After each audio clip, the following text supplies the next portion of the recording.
বিশ্বনবী বললেন, খায়রুকুম মান তাআল্লামাল কুরআন ওয়া আল্লামা।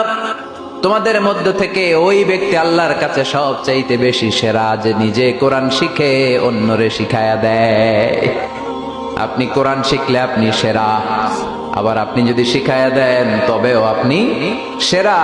এজন্য কোরআন শিখানোর চেয়ে শ্রেষ্ঠ কাজ হয় না। আপনি যদি কাউরে শুধু সূরা ফাতিহাটা শিখান, কোন সূরা, ওই লোক যতবার জীবনে সূরা ফাতিহা পড়বে তার একটা পার্সেন্টেজ সওয়াব আমলনামায় আপনার আছে না নাই?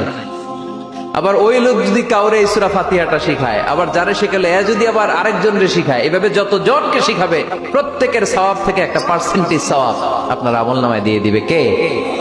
এজন্য কোরআন শিখবো, শিখাবো, শিখবো, শিখাবো। যারা কোরআন জানি না, কোরআন জেনে মরবো।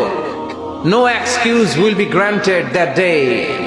সেদিন কোনো অজুহাত আল্লাহ গ্রহণ করবে না। সব পারো, কোরআন পারো না কেন? সবই তো পারো।